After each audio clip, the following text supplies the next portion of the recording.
Good evening and welcome to Critical Thoughts. Tonight is December 31st, 2016. It's New Year's Eve, and today we're going to talk about our top 3 triumphs and tragedies of the year. And so the way the rules go anyway on this is we've both put together a list of the top 3 moments that, for the better or worse, impacted the nation and us as individuals the most. So we're going to start out with the worst moments, and then obviously you want to leave the best for last, right? So that being said, I'm Braxton Smith, and this is my co-host Jake Bird, and here goes top 3 worst moments. My third worst moment of the year was actually mostly impacting me. It was a moment that Trent Reznor and Robert Downey Jr. sold their souls to Satan. Robert Downey Jr. came out in that advertisement, the Rock the Vote advertisement, which is supposed to be neutral. It's supposed to actually encourage neutral voting, like, hey, actually get out there and vote, educate yourselves. And it shifted into, hey, ignorant masses, listen to what the media has been telling you to vote. Go vote for Hillary Clinton. Don't vote for that racist, misogynist bigot. And Robert Downey Jr. is right there in the middle of all of it saying, I'm not saying, don't vote for so-and-so. I'm not saying you gotta vote for Hillary. I'm just saying get out there and vote. Don't vote for a racist bigot. Maybe, it's like, who do you have to vote for, though? You have the racist bigot, you have Hillary Clinton, and then who the hell is going to vote for Gary Johnson or, as I voted, Austin Peterson? Not really anybody. So you're left with those two, and they negate the one choice and leave you to Hillary Clinton.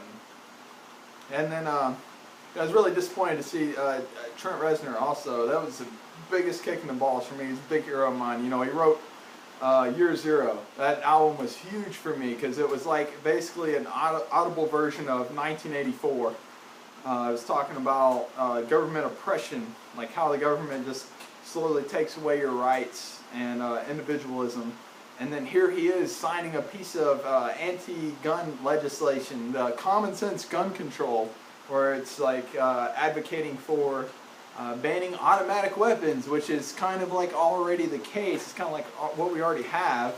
But apparently we need more of that, and then a bunch of other stuff you peasants, you plebes out there need not worry your pretty little heads about. But there was his signature along with the rest of the pop celebrities just lost in the masses. Now, I've been trying to console Brax on this one. With Robert Downey Jr., when you look at it, technically he's just kind of providing some of the comic relief and everything. And with Trent Reznor, I don't really know the man. Maybe he's a pacifist at heart. Maybe, even though he thinks we should uproot government corruption, we should do it the most peaceful way. I don't know. But, the bottom line is they're entertainers. They're meant to entertain. They're not supposed to enlighten the masses, though they could inspire them with the right words. And yeah, I actually have been spending the better part of this year trying to figure out, I actually had to reassess my own life and beliefs and thoughts when that went down. And, ultimately I came to the conclusion that, Trent Reznor is no Ron Paul. He's no political philosopher. He produces art. His mind is in the right direction. He gets people's heads in the right place. But, he's not infallible. And, neither is Ron Paul. I have yet to see a moment where he's screwed up. But, I know he is not infallible. And obviously, especially, we shouldn't expect that of artists either at all. So, anyways, that being said, I'm done. What's your third worst moment? Well, I actually got a runner-up in this category, and that would be the great Justice Scalia's death. Just beyond the fact that he was one of the 2 judges with a very solid textualist interpretation of the law. It was also a moment where someone I'm not that crazy about, Donald Trump, got some undue credence because he's actually included in his list of candidates some people that are slightly looking towards originalism like Justice Scalia did. Has he really settled down on that list at all? No. Is he even in a position to really put in a candidate right now? No, but there it is. Especially with some of his other stances as far as it comes to protectionism. I like free trade, don't get me wrong. I'm a free trade machine, but it's got to be fair trade. And you expect me to believe that when it comes to limiting judicial restraint, especially how he likes to blunder and bust about, that he's going to stick with this? I'm not for sure, but unfortunately I think some people hoping to have that kind of foundation in the judiciary bought it. So. Yeah, and with his death, I gotta say, his death came on the most suspicious circumstance. I mean, here he goes. I don't mean to go all conspiratorial here on New Year's, but I mean, here you have a guy. You got like one of our 9 justices, right? Do I got that number right? Yes. Okay, 9. Okay, so you have 9 justices. Kind of a big deal. Goes out to a ranch on vacation. Goes into a hotel with no security. Is found dead. This guy's in like perfectly good health as far as we know. Winds up dead. And he's like the tiebreaker basically in favor of the conservative movement. Winds up dead. No autopsy. No need for that. And you know, we're supposed to take that. And then on top of that, it's kind of weird that like, you know, Obama didn't even go to his funeral. I mean, I think he even went to like, what's her name? Whitney Houston's funeral. I'm pretty sure he was there and even delivered the damn eulogy. But here we have a fucking, you know, U.S. Supreme Court justice dies and like, what? So, anyways, that was a fucking runner-up, you cheating ass. What's your third worst moment? That was like 5 minutes on a runner-up. My worst moment was... Third worst moment, yes, was the general idea, and it's also my third best, the libertarian moment. The moment where we got the 2 worst possible candidates the main parties could throw at us. The one moment where people were going, you know what, what's this about rights? What's this about government overreach? And what does the Libertarian Party do? They throw us out Gary Where's Aleppo Johnson with his, hey, did I say before, I claim Mount Everest, guys? Eh? Dude, what? I mean, yeah, that's a pretty good personal achievement, but what's that got to do with running the government at all? And, you know, I mean, compare that to Chris Christie. I mean, that guy soloed a dozen donuts. Like, that's, I mean... Just a dozen? Really? 2. Okay. But, you know, and that's the thing, and the whole Libertarian Party, I mean, there's Austin Peterson, Braxton's man over here, there was the late Mark Feldman. He's kind of more, I don't know, showy with his talk frames for me, but he seemed pretty solid most of the time. The very he's over the top. And then even for the ANCAPs, you know, the reasonable ones, I think we should have a candidate for education. There was Daryl Perry. John McAfee. John McAfee too. He was kind of like the renegade though. Yeah, he's pretty solid though. He's pretty good to go. But then again, there's Gary Johnson and the original Libertarian Bill Well. We can't forget the original Libertarian. So says Gary Johnson. Yeah, so actually, I've been debating on what that would land as. He pretty much actually, I gotta say, that's not my number one. Actually, the worst moment of 2016 was when the Libertarian Party decided. Bro, we're on too, bro. Yeah, no, but it was the number one moment for me. I gotta say, it was the worst. Where the Libertarian Party committed suicide and said, hey, you know, sure, we have 2 absolute shit candidates that we could actually destroy with someone that can actually hold their own in the debate. Austin Peterson, we can have him, but... Let's see if we can't still just give them a running shot. Yeah, you know... And unfortunately, it bit us in the ass. You know, the Republicans had their worst candidate. I mean, really, literally, think about who we had choice of. I actually would say I'd even settle for Ted Cruz, honestly. I think I'd take Ted Cruz. Yeah, that's a little bit more to the religious right and the authoritarianism, but at least he was somewhat constitutionalist. So. Yeah. But I guess he ain't exactly the worst candidate from the Republican Party. Donald Trump, obviously, who we're talking about. Rand Paul was the obvious choice, though. And actually, most people were backing him, but for some reason, you know, like the Republicans did exactly what they did to his father in the last election. Like, sure, everybody wants you, but we're gonna fucking misplace some votes, and we're gonna pull some shady shit like they always do anytime a true liberty candidate comes up. And now it bit them in the ass. They got someone they didn't want. They got Donald Trump. And The same thing happened with the Democratic Party. Do you all remember, I swear to God, 6 coin flips for Hillary Clinton? Oh, she won 6 coin flips in a row. I think the odds were like, what, 1 in 80,000 that you could pull that off or something ridiculous like that. 1 in, like 6 coin flips in a row she won to get the delegates to beat out Bernie Sanders in one of the Yankee states. I can't remember what it was. But the fact that there's any question right now, though, that Hillary Clinton beat Bernie Sanders at this point is asinine. Everybody knows, nobody liked that bitch, okay? It was all about Bernie Sanders, and somehow she won the deal, so everybody got fucked, basically. Democrats, Republicans, Libertarian Party. It was a shitty year for all of us. That's my number one moment. Jake already swept it out from under me. So I'm just going to get that out the way. But what do you say was a... Were you on the second or first? Yeah, I'm on the second.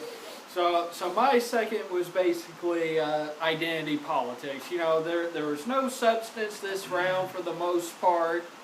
Every now and then you'd get the over-the-top polarizing rhetoric, but it was pretty much not Hillary. That's why I'm going Trump. Not Trump. That's why I'm going for Hillary. You know, it was Madeleine Albright saying there's a special place in hell for women that don't vote for Hillary. Oh, yeah. You know? What the fuck?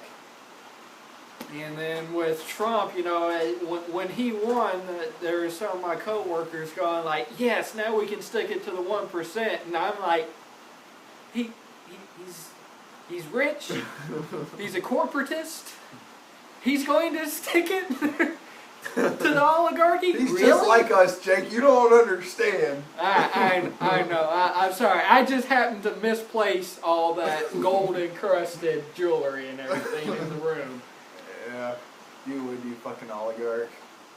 Alright, well, that being said, okay, so my second worst moment of 2016, I think one of the most divisive things, you know, Barack Obama's been pretty divisive lately. I think everybody's recognized that by now if you kept your eyes open. Black Lives Matter. You know, starting out, I recognize their movement. There is indeed a problem, I think, with cops that are quick, you know, actually fascists, you know, they just roll up on a scene, you know, blasting off rounds and just being really careless. I actually watched a video, a very visceral video that I will never forget, where a man had he was handcuffed and a cop walks up behind him and the guy's just sitting on the ground. Cop walks up behind him, executioner style, sends one in the back of his skull, kills him in front of a whole group of people, and the whole town riots. This is over in California. Nobody hears about that. Black Lives Matter leaves it alone. Instead, now one of the things I did like they did was when they bum rushed the stage. 2 of them bum rushed the stage of Bernie Sanders. I laughed my ass off for, I don't know, several days. That was hilarious. Good for them. But, on a real note, you know, there's serious causes out there. There's serious causes like that they should be backing up. But instead, they find the most divisive moments, like where it's like either like uncertain or it's absolutely obvious the guy that was shot by the cops, it was justified. And you know, they play people into this. They suck people into this, and they say like, you know, you're a racist, or you know, if you disagree with us, you're a racist. And then they had the gall to go, and a lot of times they end up backing up or have some kind of involvement. One of the worst things that bothered me about them was the fact that they were backed up by George Soros to go and do these protests where they had actually snatched white people out of their car. Oh, hey, you're white, snatch them out of the car, let's beat the shit out of them. It's like, you're no better than the Ku Klux Klan. You are the very monsters that you've hunted. So, for that, Black Lives Matter, you are the second worst thing that happened in this country this year. Yeah, speaking of the Ku Klux Klan, I mean, the Black Lives Matter movement, along with, I think it was Concerned Student 1950, they were tied into areas about, you know, we're supposed to be real concerned about African American students on campus not getting their learning and stuff. You know what we need? Segregation! We need black-only spaces. Not just during the protests themselves, but also they're wanting to have segregated dorms. I thought 1950s was a bad time for civil rights, but I guess we were mistaken. That sounds alien. Like, really? Like, you gotta look this shit up. Like, that shit really fucking happens. Like, I don't even, like, hearing it, I don't believe it, other than the fact that, like, I've actually seen, like, articles where this is actually happening. Because, like, again, this is stuff media doesn't report on, but it's enough to keep us divisive with each other. But Yeah, and I guess we'll be moving on to my number one since you already covered yours. do it, dude. Number one worst moment, also kind of the number one greatest moment for me, the gun control debate, because here we have it after the Orlando shooting back in June.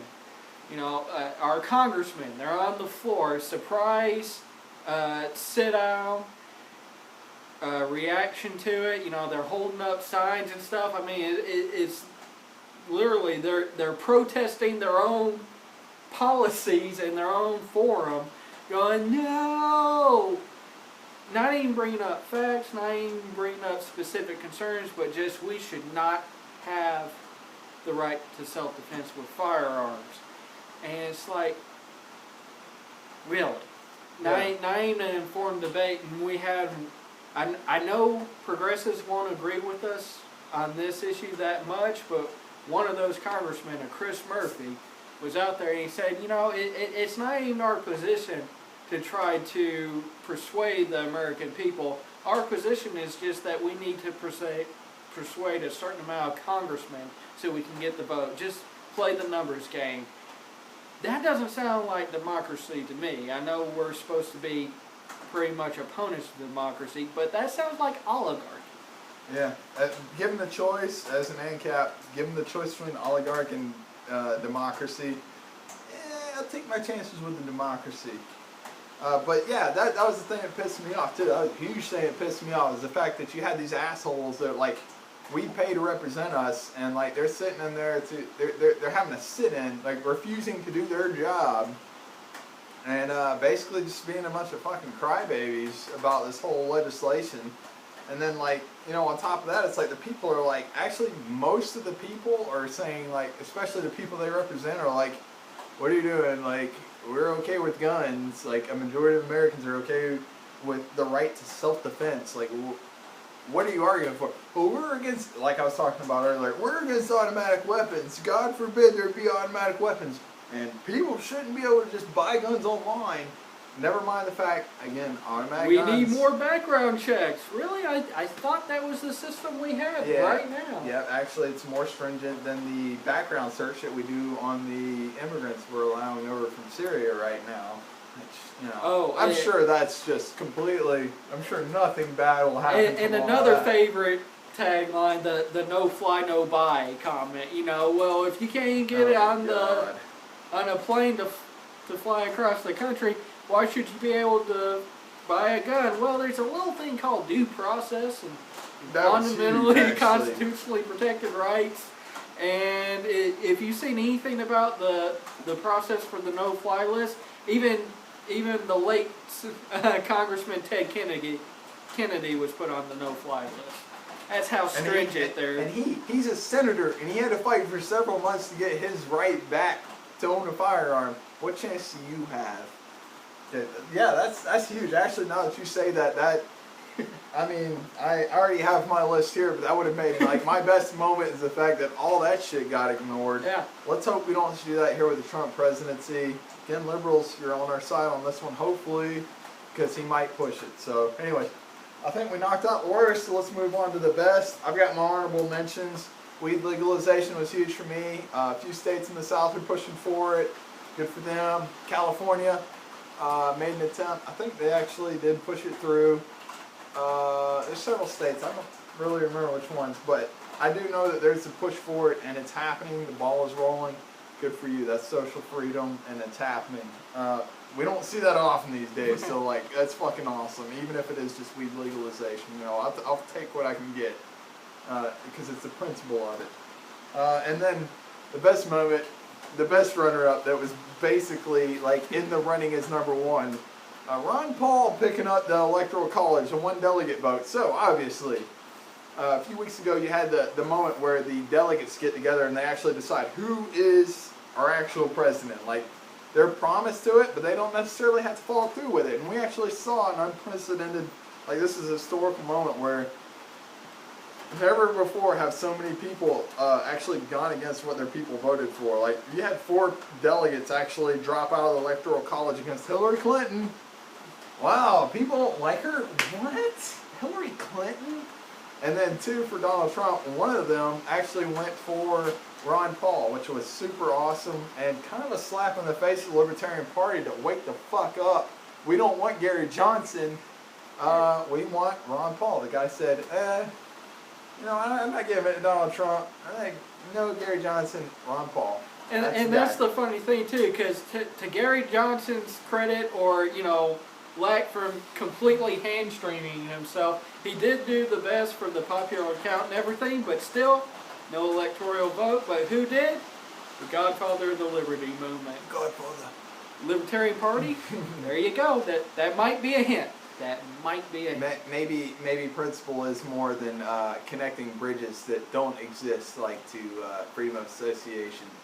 But anyways, too much time spent on that. Here we go again, Jake. All right, so third best moment for me. All right, here's the 10th time Jake's heard me talk about this. Backwards. All right, so ANCAP band. I've been listening to recently. Lead singer Eric July. I listened to him debate a guy named Kyle Wagner, who is the host of our rival page, Minarchists versus ANCAPs, or Kyle Wagner versus ANCAPs. Really, it's just him versus all of us. A very entertaining debating page, and I actually watched a 2-hour video, hour and a half, him and Eric debating Libertarian versus ANCAP. It was very good stuff. Liberty Hangouts, you should definitely check that out at the very least.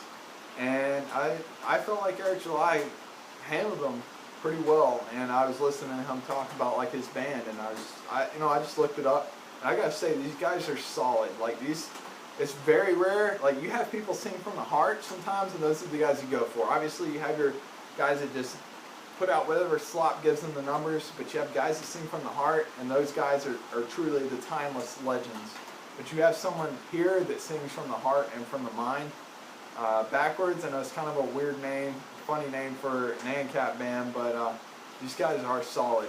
And basically, I know, at least on my half of it, I always talk more about principles and ideas and stuff like that.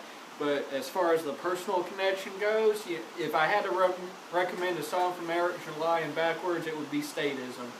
That's kind of where you want to know where our mindset is most of the time. Yeah, he originally said grindstone, but then I was just like, well, that's my statism. own personal thing, but when it comes to trying to discuss these ideas with people, statism. Okay, I'll grant you that. Yeah, fair enough. So, all right, you, third best moment, engage. Well, like I said, for me, that was the libertarian moment, because even though it seems like the party screwed the pooch, there's been that outcry for freedom that, honestly, through 8 years of Obama, through the 8 years of Bush, it was just like you got rare specks of it every now and then, occasionally from the Tea Party, occasionally a little bit even from Occupy. And that's just, hopefully as we go into 2017, we'll just keep ramping that up, and more people will get tuned in to the idea that we shouldn't have government overlords, at best government representatives. Right, 2018, the elections never stop. 2018, you got your next bout of candidates coming through for running for senator, etc. But yeah, that being said, my second best moment of the year was definitely Austin Peterson running for the Libertarian Party. It was a sigh of relief knowing that somebody, I feel like Ron Paul, in my own mind, unofficially passed the torch to Austin Peterson, and I'm speaking as ANCAP. I understand Austin Peterson isn't our best friend because he doesn't really feel like ANCAP's the way to go, but he's our means to an end. This guy understands liberty pretty well enough, better than most of these jackasses. And really, he would have, he wholehandedly destroyed Gary Johnson in the debates. He would have absolutely annihilated Hillary Clinton and Donald Trump if people would just listen to him, man. Like, this guy makes sense. He's solid. So I was glad to see him, and that was kind of tied for watching Rand Paul. I was ecstatic to see that he kept his seat as a senator. And, you know, it's something in a time where we're so focused on the executive branch, you know, we don't pay enough attention to the little guys. Like, you know, a senator, we call him that a little guy. That's actually kind of a big deal. This guy, like, single-handedly, like, stood up in the face of tyranny and defended our rights to, you know, like the NSA, to not be searched for our emails and all that. Like, you know, he was fighting, what is it, Patriot Act, Freedom Act? Well, yeah, I get them mixed up because they're all, like, ironic. You know, they say, like, we're for patriotism or freedom, and it's, like, total opposite. And there he was, like, spending 16, 18 hours of his day standing up there. I don't know how he does it, but, you know, he's able to stand up there and somehow try and hold it off, and in a couple cases he was successful. So that was my second. I'm glad that he's still there holding it up, you know. So second best moment. Yeah, for me it was pretty much, again, mentioning the executive branch, executive order restraint. Yes, it's finally happened.